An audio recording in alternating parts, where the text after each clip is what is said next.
Good morning and welcome to our Sunday presentation. United Lodge of Theosophists, Washington, D.C. meets every Sunday at 11 a.m. for the discussion of a particular topic. Today's presentation will be on what is Theosophy, and next week the topic will be Through the Gates of Gold.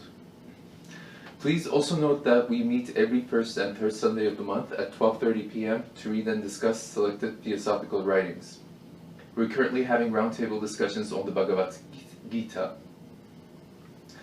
Our lodge, United Lodge of Theosophists, is guided by its declaration, which states the following.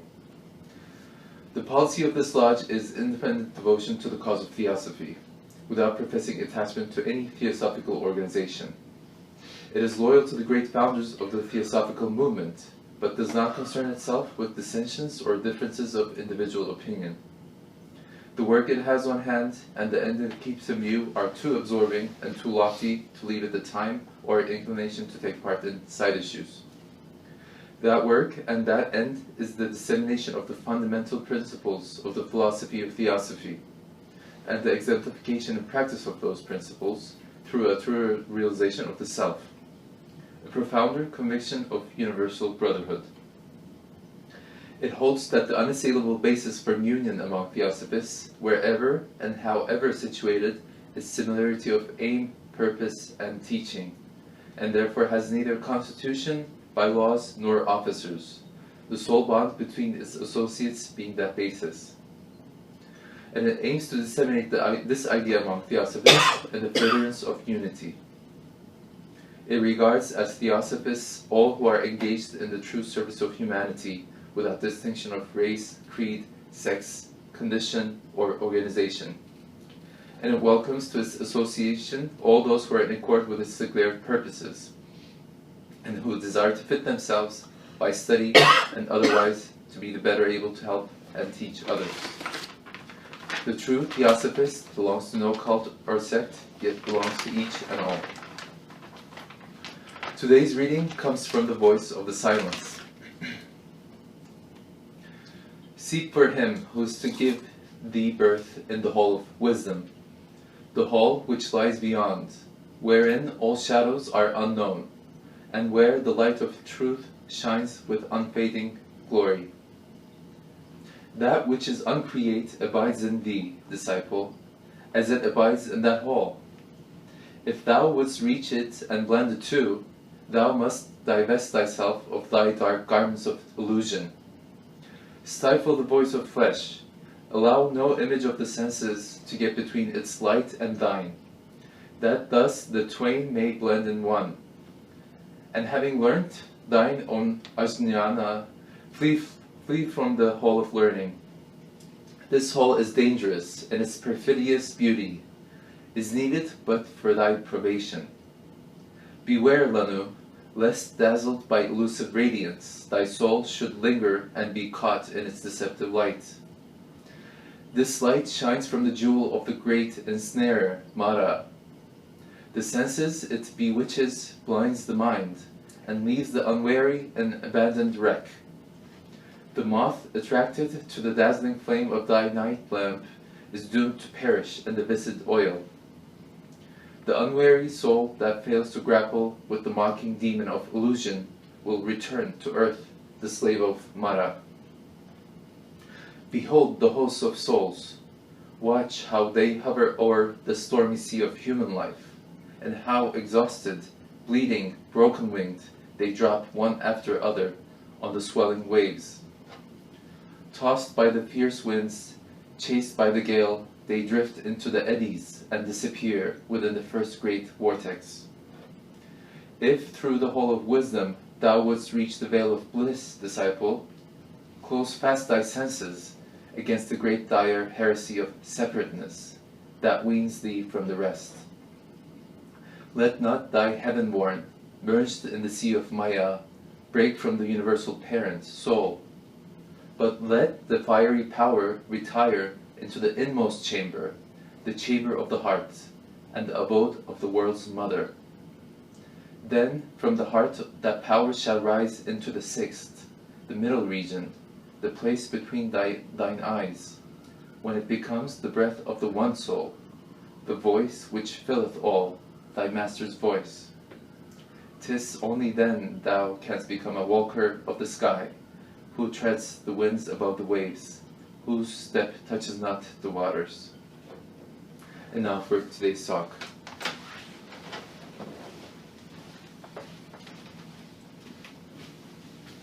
Thank you. Friends, a close-up picture of this board will be at the end of the video. What is Theosophy? Number one, the term Theosophia is composed of two Greek words, theos meaning God and sophos meaning wise. HPB noted that this definition is right as far as it goes, and that other common Western explanations focus on physical processes. The explanations indicate ignorance of the philosophy and motives of the greatest geniuses of the Alexandria school, like Ammonius Saccas, Plotinus, Iamblichus, and Porphyry. Also, Theosophy and Theosophist have existed ever since the first glimmering of budding thought made man seek instinctively for the means of expressing his own independent opinions. Every great thinker and philosopher, especially every founder of a new religion, school, or philosophy, might be thought of as a theosophist.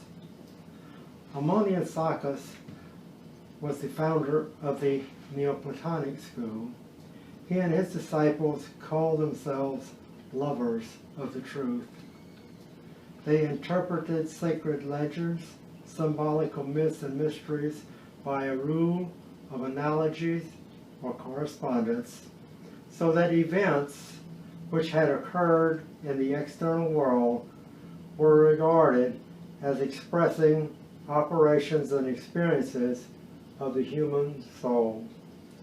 It was the aim and purpose of Ammonius to reconcile all sects, peoples, and nations under one common supreme eternal power, governing the universe by immutable and eternal laws. His object was to prove a primitive system of theosophy, which at the beginning was essentially alike in all countries, to induce all to lay aside their strifes and quarrels, and unite in purpose and thought as the children of one common mother, to purify the ancient religions by degrees corrupted and obscured from all draws of human element, by uniting and expounding them upon pure theosophical principles, including due reverence for parents and aged persons, a fraternal affection for the whole human race, and a compassionate feeling for even the dumb animals.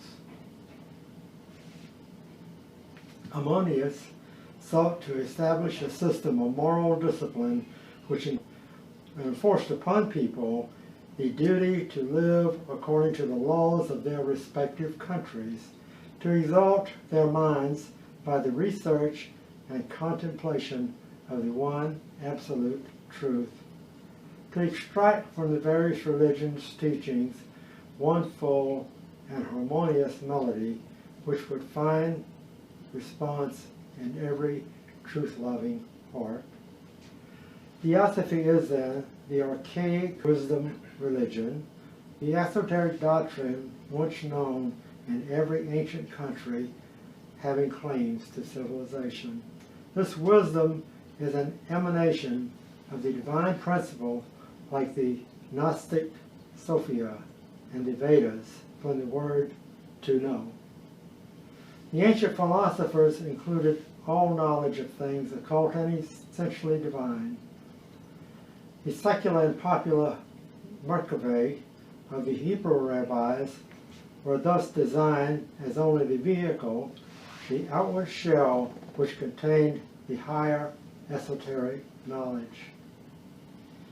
The central idea of the eclectic theosophy was that of a simple, supreme essence, unknown and unknowable. As regards the divine essence and the nature of the soul and spirit, modern theosophy believes now as ancient theosophy did. So theosophy is belief in the deity as the all, the source of all existence, the infinite that cannot be either comprehended or known, the universe alone revealing it, or, as some prefer it, him, which is blasphemy. True, theosophy shrinks from brutal materialization. It prefers believing that from eternity retired within itself, the spirit of the deity neither wills nor creates, but that from the infinite brilliance going forth from the great center, which produces all visible and invisible things, is but a ray containing in itself the generative and conceptive power, which in its turn produces that which the Greeks called macrocosm, the Kabbalists Adam Kadmon, the archetypal man, and the Aryans Purusha. To fully understand theosophy, we must consider it under all its aspects. The interior world has not been hidden from all by impenetrable darkness, by that higher intuition acquired by theosophia, or God knowledge, which carried the mind from the world of form into that of formless spirit. Man has been sometimes enabled in every age and every country to perceive things in the interior or invisible world. The search after man's diviner self, so often and so erroneously interpreted as individual communion with a personal God, was the object of every mystic. Belief in its possibility seems to have been coeval with the genesis of humanity, each people giving it another name. It is said that to obtain highest initiation, one has to practice according to the rules. The soul in human body can perform the greatest wonders by knowing the universal spirit and acquainting itself with the properties and qualities of all the things in the universe. An initiate level human being can thus acquire a power of seeing and hearing at great distances. It is spirit that alone feels and perceives and thinks, that acquires knowledge, reasons, and aspires. Many people today believe in those same spiritual powers that were believed in by the Yogins and Pythagoreans nearly 3,000 years ago. The gods exist, but they are not what the uneducated multitude suppose them to be, says Epicurus. He is not an atheist who denies the existence of the gods whom the multitude worship, but he is such who fastens on these gods the opinions of the multitude. In his turn, Aristotle declares that of the divine essence pervading the whole world of nature, what are styled the gods are simply the first principles. Plotinus, the pupil of the god poet Ammonius, tells us that the secret gnosis, or the knowledge of theosophy, has 3 degrees: opinion, science, and illumination. The means or instrument of the first is sense, or perception; of the second, dialectics; of the third, intuition. To intuition, reason is subordinate. Intuition is absolute knowledge founded on the identification of the mind with the object known. So theosophy is the exact science of psychology, so to say. It stands in relation to natural, uncultivated mediumship, as the knowledge of an Einstein or Hawkins stands to that of a schoolboy in physics. It develops in man a direct beholding, a realization of the identity of subject and object in the individual, so that man thinks divine thoughts, views all things as they really are, and finally becomes recipient of the soul of the world, to use one of the finest expressions of Emerson. I, the imperfect, adore my own perfect. He says that in his essay on the Oversoul. Besides this psychological or soul state, Theosophy cultivated every branch of sciences and arts. It was thoroughly familiar with what is now commonly known as mesmerism. It is Iamblichus alone who added to Theosophy the doctrine of theurgy. When ignorant of the true meaning of the esoteric divine symbols of nature, man is apt to miscalculate the powers of his soul. And instead of communing spiritually and mentally with the higher celestial beings, the good spirits, or the gods of the theurgists of the Platonic school, he will unconsciously call forth the evil, dark powers which lurk around humanity, the undying, grim creatures of human crimes and vices, and thus fall from white magic into black magic or sorcery. Yet neither white nor black magic, or what popular superstition understands by the terms, and as is indicated, unknowingly dabbling in such things is risky. The real path is purity of deed and thought, which can alone raise us to an intercourse with the gods and attain for us the goal we desire. Alchemy, believed by so many to have been a spiritual philosophy as well as physical science, belong to the teachings of the Theosophical school. It is a noticeable fact that neither Zoroaster, Buddha, Pythagoras, Confucius, Socrates, nor Ammonius Saccas committed anything to writing. The reason for it is obvious. Theosophy is a double-edged weapon and unfit for the ignorant or the selfish.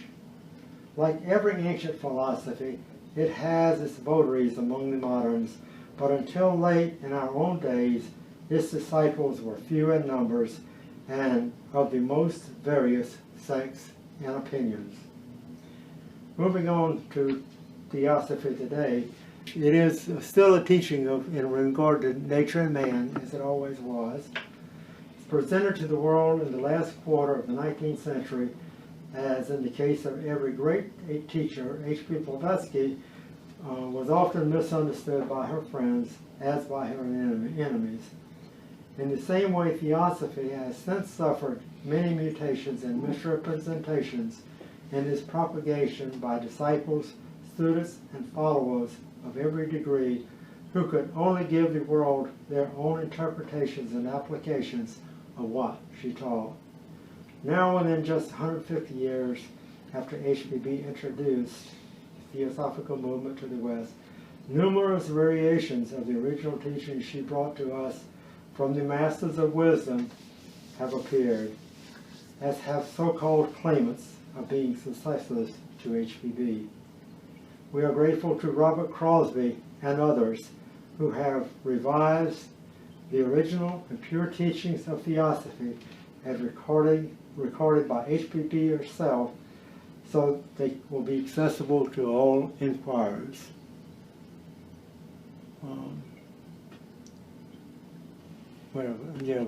Number 6. And these are camera copies of what she wrote. The character as well as the understanding of any theosophical exponent can be quickly determined by one's readiness to acknowledge the source of theosophy, by one's anxiousness to refer inquirers to that source, and by one's concordance with or departure from the authentic teachings of HPV.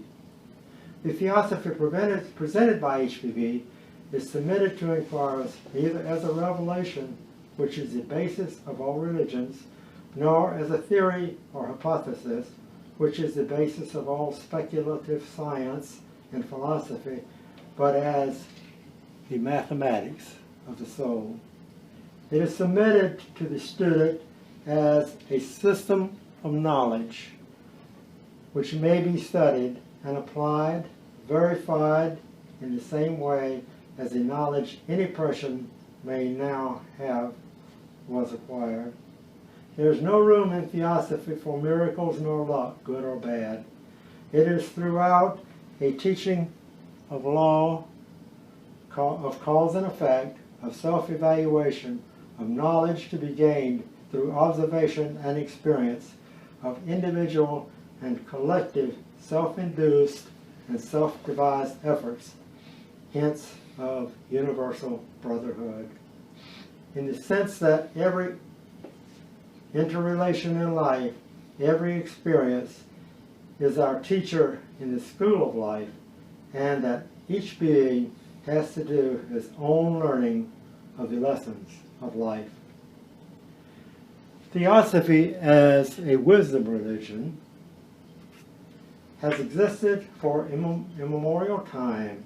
It offers us a theory of nature and of life which is founded upon knowledge acquired by the sages of the past. It is a knowledge of facts seen and known by those who are willing to comply with the conditions requisite for seeing and knowing. As the oldest tradition of human wisdom, theosophy has been expressed in different ages by such as Krishna, Buddha, Pythagoras, Plato, and Jesus. Following these teachers, many lesser voices, like those of Kipling, Emerson, and Whitman, have supported the central target of the philosophy of immortality.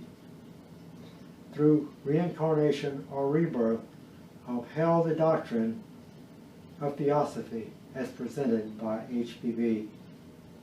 Theosophy is not a faith, for faith may be changed, but being knowledge which each can make his own, it is not dependent upon dogma or revelation. Theosophists do not demand acceptance of theosophy. They point out its principles and their applications. Theosophy makes certain statements, but not as statements to be believed. The object of theosophy is to teach man what he is through showing him the necessity of knowing for himself and becoming his own authority. Although theosophy contains by derivation the name God, and may seem at first sight to embrace religion alone, it does not neglect science. It is the science of sciences. For no science is complete which leaves out any department of nature, whether visible or invisible.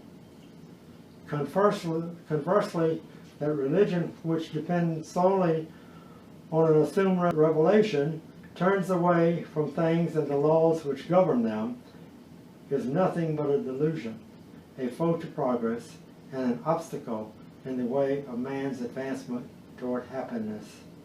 Embracing both the scientific and the religious theosophy is a scientific religion and a religious science. No new ethics are presented by theosophy, as it is held that right ethics is forever the same. But in the doctrine of theosophy are to be found the philosophical and reasonable basis for ethics and the natural enforcement of them in practice. The ideas we entertain of deity and of the self, of nature's laws, and of evolution govern the actions we perform. We are now acting, either consciously or unconsciously, according to the philosophical ideas we hold. So it is critical that we hold the best and highest possible ideas. Theosophy is to be explained by reference to the three great principles which underlie all life, as well as every religion and every philosophy that ever has been or can be. They may be briefly named the self as reality in man, law as the processes by which man evolves both in form and soul, evolution as the design of life in terms of meaning and purpose. The first fundamental idea of theosophy as a self and the source of life. The great theosophists, both ancient and modern, have recorded that there is one infinite principle which is the cause of all that was or ever shall be. Thus is this causal self, the only true deity, can be absent from no point of space, and we are inseparable from it. Each one is a ray from and one with that absolute principle. This is the one realization which immediately sets our mind in order. We are in essence that which is unchangeable and unchanging. Behind all perceiving and knowing and experiencing is the one undivided self, the power in us to perceive, to know, and to experience, apart from anything that is seen, known, or experienced, is the one self, the one consciousness shared by all alike, the power of every being. Herein lies the true basis of brotherhood, the unifying bond for all above man and for all below man. The second fundamental idea, the principal law of karma, the law of recurring cycles in nature, and the constant tendency to restore disturbed equilibrium. Applied to man's moral life, it is a law of ethical causation, of justice, reward, and punishment. It calls for birth and rebirth. Viewed from another standpoint, it is simply effect flowing from cause, action and reaction, exact result for every thought and act. It is act and the result of act, for the word's literal meaning is action. Theosophy reviews the universe as an intelligent whole. Hence, every motion in the universe is an action leading to results which themselves become causes for further results. We are reaping what we have sown, individually and collectively. We never act alone. We always act on and connection with others, affecting them for good or evil, and we get the necessary reaction from the causes set in motion by ourselves. This presents to us the idea of absolute justice, in accordance with each being receiving exactly what he gives, the essence of free will.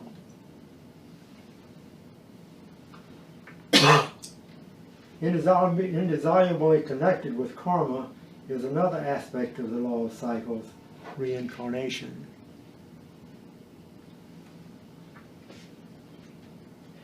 It means that a man, as a thinker composed of soul, mind, and spirit, occupies body after body and life after life on the earth, which is the scene of his evolution, and where he must, under the very laws of his being, complete that evolution once it has been begun. In any one life, he is known to others as a personality, but in the whole stretch of eternity, he is one individual, feeling in himself an identity not dependent on name, form, or recollection.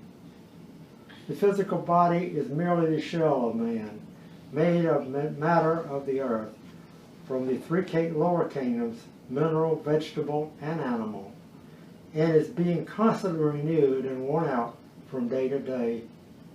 Man himself is that invisible entity which inhabits the body, which is the cause of its present construction and development from lower forms of consciousness.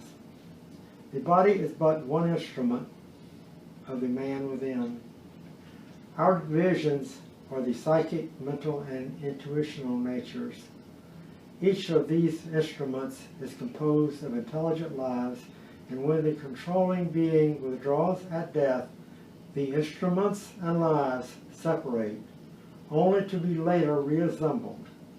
In this separation, the instruments of man lies the explanation of spirit manifestations, which are nothing more than the automatic reflexes of lives impressed by the departed soul with psychic impulses. The doctrine of reincarnation explains life and nature and is the very base of theosophy. It is one aspect of evolution, since evolution cannot go on without re-embodiment. Reincarnation was believed in at the time of Jesus and taught by some of the early Christian fathers. According to the view offered by karma and reincarnation, each is his own judge and his own executioner. One's own hand forges a weapon which works for his punishment, and each earns his own reward. Reincarnation banishes the fear and sorrow of death. And as sleep is a release from the body, during which we have dreams, so death is a rest and release, after which we are again incarnated in a new body on earth. We come once more into what we call waking existence, and meet again and again the various egos whom we have known in prior births, that the causes generated in company with them may be wiped out. The third fundamental idea, reincarnation, brings us to the doctrine of universal evolution as expounded by the sages of the wisdom religion. The third fundamental principle of theosophy points to the fact that all beings in the universe have evolved from lower points of perception into greater and greater individualization. That beings above man have gone through our stage, that there never can be a stoppage to evolution in an infinite universe of infinite possibilities, that whatever stage of perfection may be reached in any race, on any planet, in any solar system, there are always greater opportunities beyond. Viewing life as probable, as its probable object, with all the varied experience possibilities for man, we see that a single life is not enough for carrying out all that is intended by nature, to say nothing of what man himself desires to do. The scale of variety in experience is enormous. Every form of evolving intelligence in nature either is now a man, has been a man, or will become a man. Further, there is a vast range of powers latent in man which may be developed under lawful conditions. Knowledge, infinite in scope and diversity, lies before us, although we perceive that we have no time to reach up to the measure of our highest aspirations. The two teachings that the West most urgently need are those of karma and reincarnation, the doctrines of responsibility and hope. Karma means that whatever a man sows, he shall also reap. Reincarnation means that whatever he is reaping, he may yet sow better seeds. The very fact of suffering is a blessing. Karma and reincarnation show us that suffering is brought about by wrong thought and action. Through our suffering, we may be brought to realization that a wrong course has been pursued. We learn through our suffering.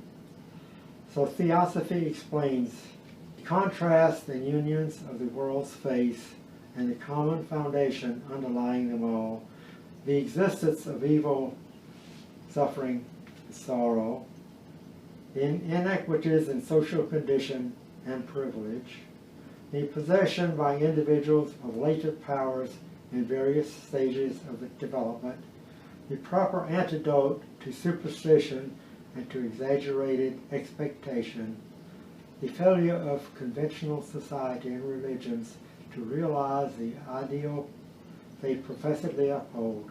From the perspective of Theosophy, life is one grand school of being, and it is time for us to break the whole of our nature into accord, so that our lower instrument may be in line with those more fully reflective, thus more fully reflect our divine inner nature. So the Theosophical movement goes on. It's there for us to get in touch with and check it against our intuition and learn from it and continue development for the future of humanity. Thank you. We'll stop here and open the floor.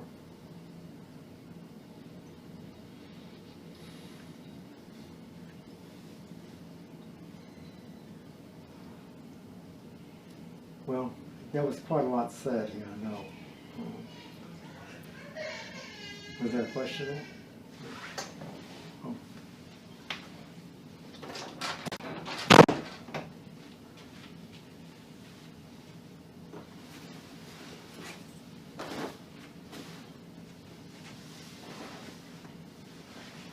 Well, I guess we said it all. No, we really haven't said it all. This is just a little bit of it. But thank you for joining us. And is there a comment? Yeah, what's that? Oh, comment? Okay, go ahead. Well, when people come into Theosophy, they have absolutely no idea as to what it really is. And through study and persistence, they find out some of the concepts that has been presented today. To absorb it and to make it part of one's daily living pattern is the key, I believe, in what you have said, in its becoming clearer, because it is not an intellectual process, is it? It's rather a living process. Is Absolutely. You have to make it, whatever you can make your own and live it, then you have learned it. Until you live it, apply it in our everyday thoughts and actions, and thinking being a key part of that statement, because action comes from thinking. We don't have it. Then we have it. We can act according to the principles, which are common sense principles. We are all from the same source.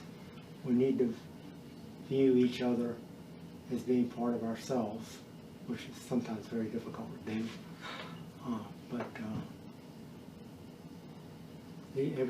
Every moment is an opportunity. Yeah. When this student is sharing Theosophy with others,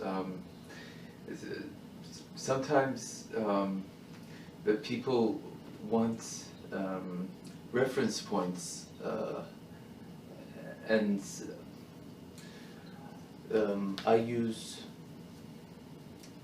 esoteric Buddhism, for example, as a reference point, or Jnana Yoga or Raja Yoga,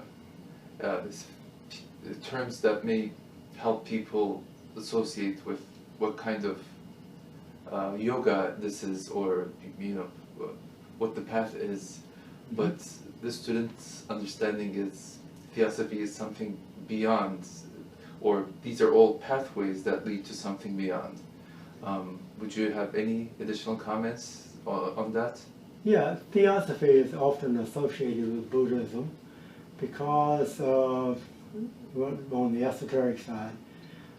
But Theosophy is no more, or no less, than the esoteric part. Actually, it covers the esoteric part of all religions, including Buddhism.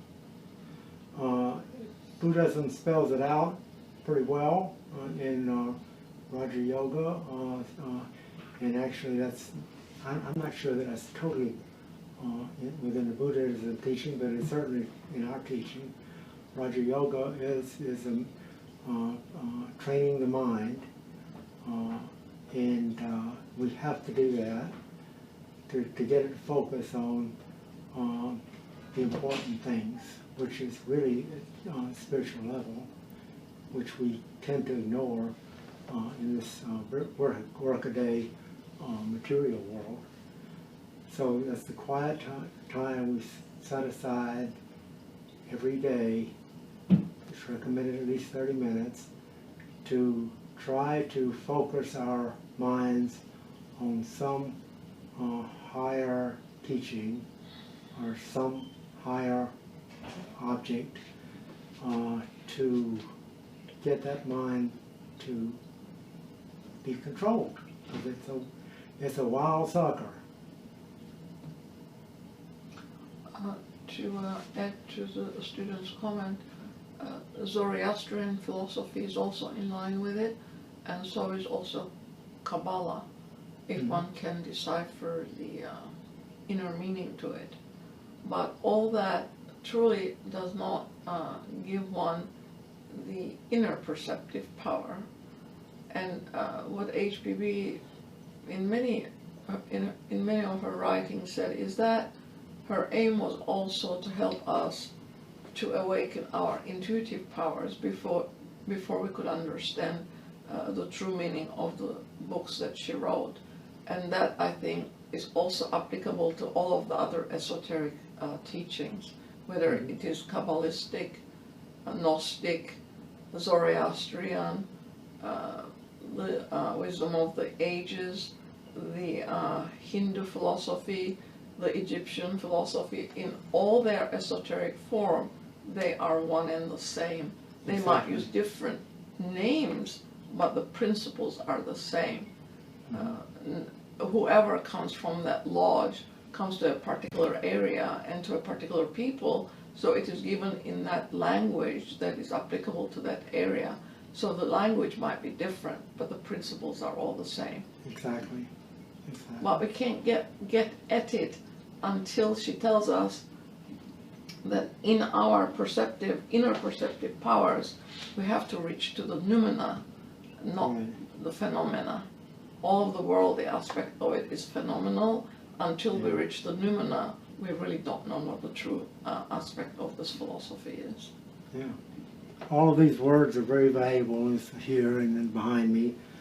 But and they help us help us find the truth. But that truth is unspoken. It is within ourselves. Okay. And that's why it's so important to have that time away from all the noise of the world, to try to understand what all this means to us as individuals.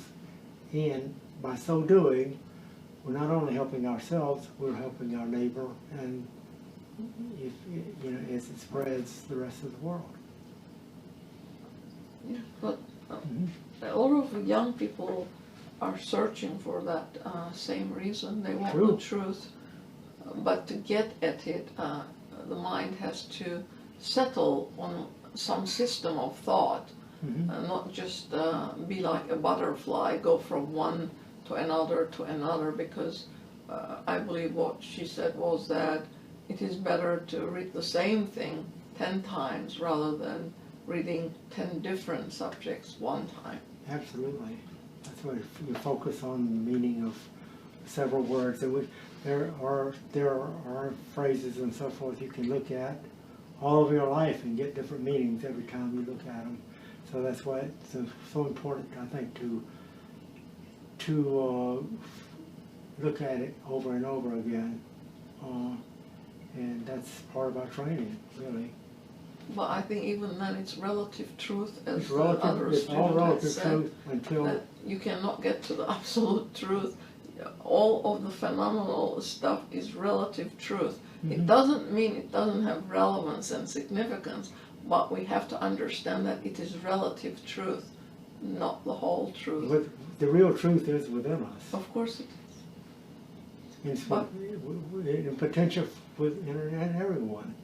But this is the 21st century where chatter has become a norm, and that actually is said to waste a lot of our energy, and that in order to understand this philosophy we have to quieten our natures, be able to sit and imbibe our soul. That to me means that you have to vibrate to that inner quiet center's vibration. Even our brain has two different vibrations, and we need to quieten it and be able to control it. And that is one of the ways you do it, through Raja Yoga, by training to be able to sit and focus the mind. Raja Yoga does not mean you empty the mind and you are just blank looking in air. That is not concentration. Concentration means you are holding one object or one subject and keeping the mind on it without allowing to waver from it. Because in this age, we are not concentrated, we're rather scattered. Absolutely. And that's where the mind goes. It scatters our energy because it jumps from one object to another, one object to another subject, a subject to another subject, and it's constantly moving. And to control it is not an easy thing to do in this age. Absolutely not. We got those steps: concentration, contemplation, and then meditation. And we all like to talk about the meditation part, but that's really once we have mastered or gotten very far along the road. That's the culmination of it. The combination of contemplation and contemplation. That's the way to look at it. When we learn to be able to hold the mind on one object and remove our attention from the external world and concentrate it inwardly, as long as we want to, that's the route to meditation. And that's hard to do when you first start. That's hard to even do for 5 minutes.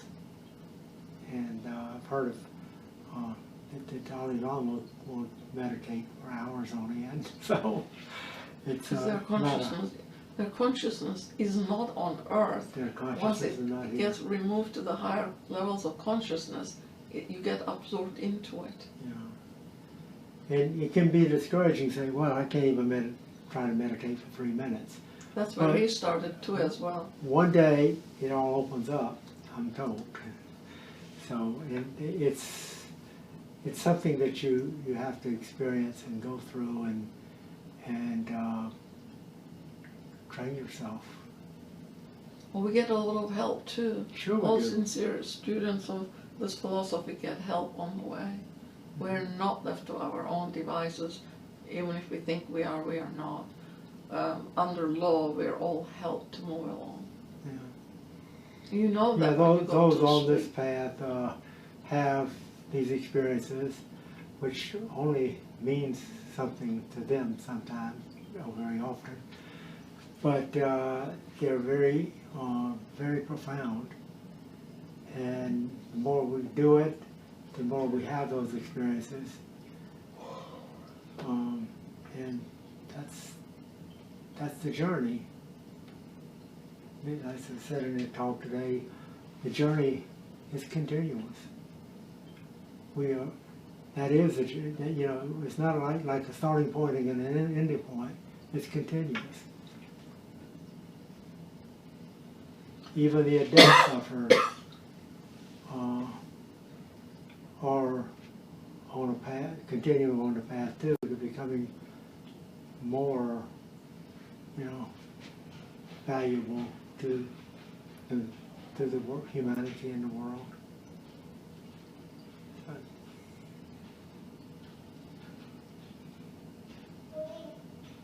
Well, the change also has come about because people are mobile and they rely on technical support in all aspects of life.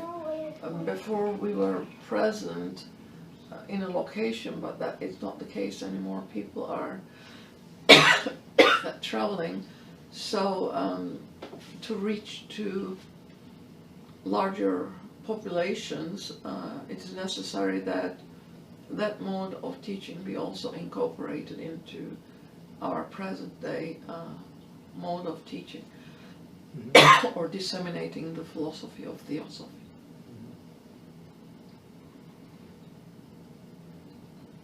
Yeah, it's a matter of realizing what opportunities you have, I think, and trying to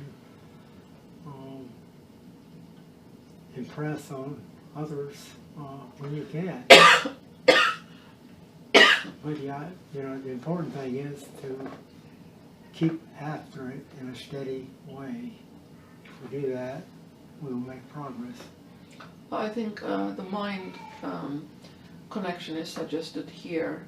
Regardless of where we are, all of the similar thinkers are on the same plane. When that occurs, it's very powerful because the mind picks up what the other one is thinking and it gets relayed, so to speak, because of the currents that were put in the way when HPB was on the scene, as well as Mr. Judge. They did initiate the current that came from that lodge down to Earth, and still it's there. Whether you call it a current or electrical pathway or thought process, it's still the same thing, it's there.